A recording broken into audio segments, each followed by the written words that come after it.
Hello, everybody, and good evening once again. It's Friday night, and Pastor Michael coming to you with another nightly Vespers message as we close out the work week for many of us and look forward to a weekend. Um, uh, I live in Minnesota, as many of you know, as perhaps all of you know, not far from Minneapolis, St. Paul, where we've seen just much devastation and destruction and violence surrounding the killing of George Floyd. If you've been paying attention to the news, even if you aren't paying attention to the news, and even if you don't live around here, chances you've heard about what's going on. And I'm in shock and dismay and disappointment about all of it. I don't have words to describe it. I don't have a good way to think about it right now. It causes confusion and pain and difficulty and challenge for me.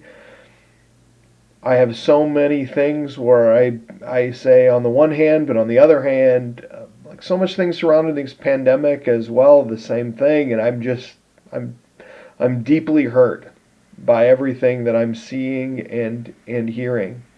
Not just from the looting and the violence that's going on, I'm deeply hurt and upset by that, but more so hurt and upset by what caused it all. I do think we have race problems in this country. I absolutely do. And I think they need to be dealt with head on. I don't know exactly how to go about doing that, what to say, how best to speak into that conversation, but I know it has to happen.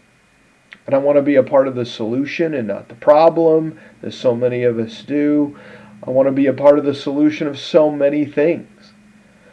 And so I've been wrestling with my thoughts today just a lot and struggling with how to think and feel about this. And I know that so many people look to me for answers and for hope and for encouragement, and that's so often what I try to provide.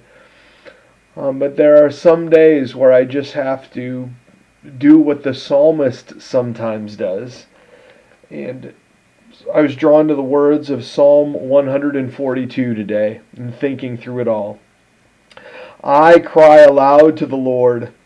I lift up my voice to the Lord for mercy. I pour out before him my complaint. Before him I tell my trouble. And that's what I've done today. I just speak of the complaints, the trouble, the angst that I feel.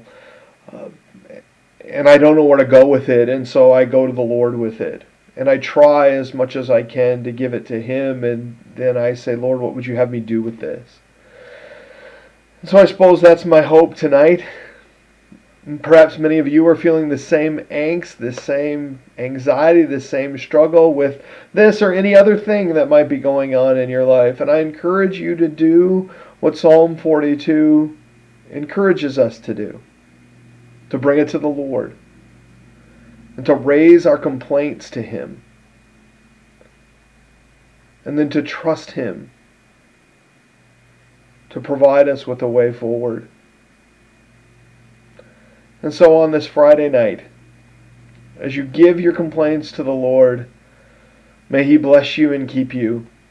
May the Lord make his face to shine on you and be gracious to you. May the Lord turn his face toward you and give you his comforting peace. Amen. Good night, and God bless you.